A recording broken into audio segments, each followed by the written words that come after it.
Bonsoir Monsieur Rampon. Bonsoir Monsieur Samary. Merci beaucoup d'avoir accepté d'être dans 19h le live ce soir.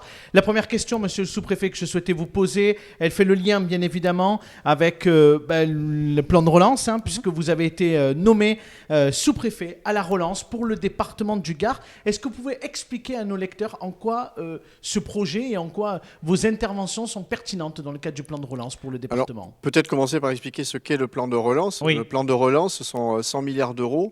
60 milliards financés par la France et 40 milliards de fonds qui arrivent de l'Union européenne. Et ce plan de relance se fait immédiatement suite à un plan de soutien de l'économie et de la vie française suite à cette crise sur la coronavirus.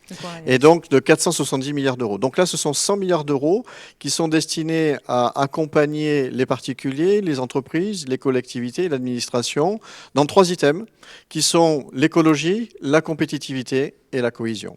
Pour le département, il s'agit de présenter, quand on est une collectivité ou une entreprise, présenter un projet qui s'inscrit dans un certain nombre d'appels à projets.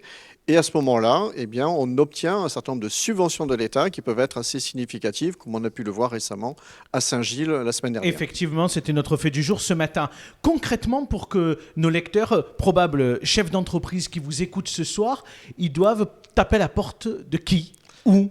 Alors, les appels à projets sont publiés sur un certain nombre de sites internet. D'accord. Et donc, le chef d'entreprise présente son projet sur ce site-là. Pour autant, il peut également se tourner vers moi, puisque j'ai cette fonction-là dans le département.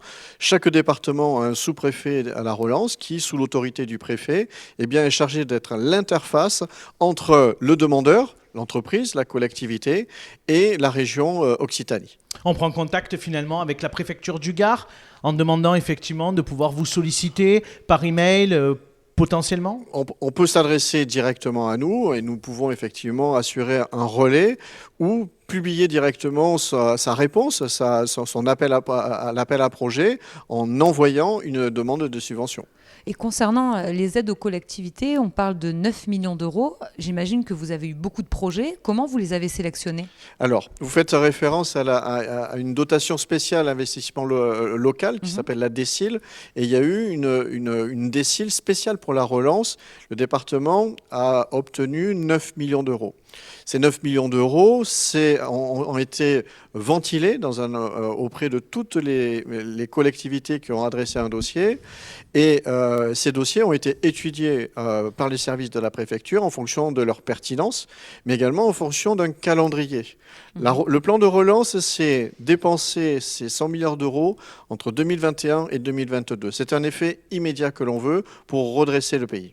Alors justement, peut-être un mot sur cet effet immédiat, parce que le préfet du Gard nous a expliqué que Nîmes Métropole était la seule communauté de communes qui n'avait pas bénéficié justement de ces fonds parce que ces projets n'étaient pas assez matures. Or, Nîmes Métropole nous dit que non, ils ont présenté 44 projets et qu'aucun n'a été retenu. Donc, qui dit vrai ? Alors, je ne serai pas, moi, sur le niveau d'arbitrage qui a été rendu sur ces projets-là. Je sais qu'il y a eu un échange entre le préfet et le président Proust sur ce point-là. Ce qui est important, c'est de dire qu'il y a eu une première vague de DECIL relance et qu'il va y avoir une deuxième vague telle que l'a présentée le préfet vendredi dernier à Saint-Gilles. Et si ça n'a pas été sur la collectivité de Nîmes Métropole, par contre, rappelons-le que des communes appartenant à Nîmes Métropole en ont bénéficié, notamment Saint-Gilles. Voilà, sauf Nîmes qui était trop grande. Il faut effectivement que les communes critères. soient éligibles effectivement à cette dotation spéciale. Si on parle du montant de dotation précisément pour le département du Gard, c'est combien d'argent? Eh bien, je ne pourrais pas vous répondre parce que tout dépendra des projets qui seront présentés et de leur pertinence. Et je vais vous donner un exemple. Il y a eu déjà, dans le cadre de la relance, pour les contrats territoires d'industrie, un certain nombre de crédits affectés par la région. Quelques entreprises, notamment sur Alès, en ont bénéficié. Exactement. Et là, qu'est-ce qu'on va au résultat de cette première vague de CTI? On a eu 2,4 millions d'euros affectés auprès de 3 entreprises qui ont fait des propositions sur les 5,2 millions d'euros de la région. Donc autant dire qu'on a eu un pourcentage très significatif, mais ça ne veut pas dire que ça représente la valeur du département. Ça représentait 3 projets de premier ordre qui méritaient d'être accompagnés tout de suite. Donc c'est la qualité des projets, c'est la rapidité d'exécution de ces projets-là qui va être déterminante. Mais d'où le rôle de la préfecture et puis de votre rôle. Est-ce que c'est une sorte de lobby où vous vous battez pour avoir le maximum de crédit au niveau de l'État et de la région ? Il faut effectivement défendre son territoire. Quand on est sous-préfet d'un arrondissement, on défend son territoire. Quand on est préfet d'un département, on défend son département. Ce que fait Didier Loga au quotidien, c'est ce que font chacun des sous-préfets d'arrondissement du département du Gard. Et donc effectivement, on va porter ces projets-là auprès de la région. Monsieur le sous-préfet, parlons également de la crise sanitaire et plus particulièrement du bassin alésien qui vous concerne. Est-ce que vous avez le sentiment que les Gardois et donc plus particulièrement les Alésiens ont respecté les règles et selon vous, dans quel état d'esprit ils sont aujourd'hui par rapport à ce reconfinement ? Alors, d'abord sur la partie respect. Le respect des règles, oui, la grande majorité des habitants respectent ces règles. Qu'il s'agisse des Alésiens, de l'agglomération d'Alès, de l'arrondissement d'Alès, mais également de l'ensemble du département. C'est bien la raison d'ailleurs pour laquelle le taux d'incidence du département, aujourd'hui, est juste au-dessus de 150. Voilà. Il a largement chuté, Il effectivement. a beaucoup chuté. Le taux national est à plus fort de 180, donc on est déjà en dessous du taux national. Et il suffira encore de continuer cette baisse-là pour revenir à un niveau d'alerte acceptable et voire même de descendre en dessous. La grande majorité joue le jeu. La grande majorité est consciente que c'est sa santé qui est en jeu. La grande majorité voit bien qu'il y a un effet de saturation de la capacité hospitalière. Donc oui, ils le font. Maintenant, on aura toujours une minorité. Voilà, ça, les Français sont râleurs. On aura toujours la minorité de ceux qui refuseront de porter le masque, de ne pas le porter, qui comprendront pas que quand ils fument dans la rue et qu'ils se déplacent comme ça, eh bien, ils devraient aussi porter le masque. En train de fumer dans la rue ? Non, ils devraient porter le masque quand ils se déplacent dans la rue et s'ils veulent fumer, ils s'arrêtent à un endroit, ils s'assoient et ils fument. D'accord. C'est tout simple. Une question sur les contrôles, parce qu'elle s'est posée également, on s'est fait la réflexion avec Coralie, sur le fait que dans le département, on ne peut pas dire qu'il y a eu des contrôles massifs des habitants qui respectaient ou pas le confinement, qui avaient bien une attestation administrative. Est-ce que sur le territoire d'Alès, vous avez supervisé, vous, des contrôles ? Alors, j'ai participé à des opérations de contrôle. La dernière, d'ailleurs, j'étais pas forcément présent sur chacune, puisque c'est tous les jours. Tous les soirs qu'il y a des contrôles. Donc, c'est plus la nuit d'ailleurs que vous les organisez que le jour ? Alors, reprenons les choses de manière très simple. Il y a des autorisations exceptionnelles dérogatoires au confinement.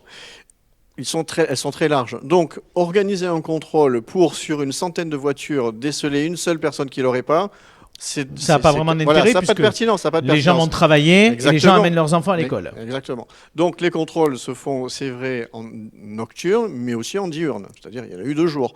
Mais c'est vrai que le soir, effectivement, qu'est-ce qu'on cherche ? On cherche à contrer ces lieux où le virus va se propager le plus dans la population. C'est-à-dire les gens qui vont se retrouver dans des dîners, dans des soirées, et qui vont effectivement propager le virus. C'est démontré scientifiquement. Un mot peut-être sur la propagation du virus, parce que les bars, les restaurants sont très très en colère, les gérants de ces établissements. Mais finalement, aujourd'hui, qu'est-ce que vous dites qu'au vu du taux d'incidence qui a baissé, c'est bien dans ces lieux que le virus se propage ? Aujourd'hui, le taux d'incidence baisse parce qu'il y a un certain nombre de mesures, dont le confinement, qui portent leurs fruits. Et dont leur fermeture. Et la fermeture, effectivement. Mais on va arriver à un taux de circulation après du virus, c'est ça qu'il faut voir. C'est couper la dynamique de circulation du virus. Et à partir du moment où on a coupé cette dynamique, où on multiplie les tests de dépistage, vous avez fait tout à l'heure référence à ces tests réalisés par des pharmacies. Il y en a de plus en plus partout sur le territoire. Y compris dans des territoires ruraux, d'ailleurs, parce qu'on parlait de Vézénobres. Et il faut aller partout. Il faut aller sur des endroits où il y a plus de Covid qu'ailleurs. Par exemple, la communauté commune de Celles-Cévennes est encore aujourd'hui particulièrement touchée. Oui, mais ma question sous-jacente, c'est en fait finalement dire que les bars et les restos ont été les premiers fermés et ce seront certainement les derniers ouverts. Parce que c'est un lieu, effectivement, où on aura malheureusement plus de risques d'attraper le virus. Mais si on arrive à couper cette dynamique de circulation du virus, à ce moment-là, bien évidemment, on retrouvera une vie normale, en commençant par les commerces de proximité et puis effectivement par ces lieux qui sont plus problématiques. Emmanuel Macron, le président de la République, va d'ailleurs prendre la parole demain soir. Vous vous attendez à quoi, vous, en tant que sous-préfet d'Alès ? Vous pensez effectivement qu'il est envisagé la réouverture des commerces non essentiels? Je n'ai aucune information privilégiée là-dessus. Je n'ai que ces tendances qui sont effectivement... Moi, je lis les résultats, je lis les statistiques. Je vois effectivement la baisse. J'entends également les messages, notamment ceux du porte-parole du gouvernement.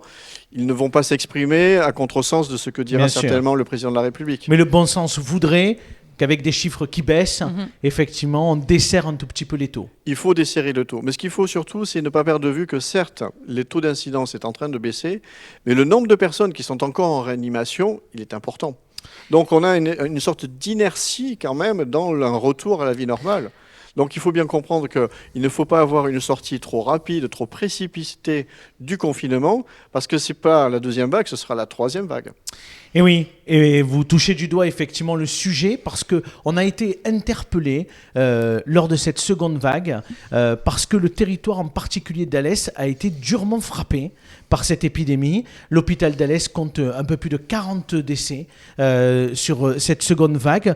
Comment on explique ces chiffres alors qu'on pourrait se dire que peut-être que le territoire d'Alès est un territoire plus préservé que celui de Nîmes ?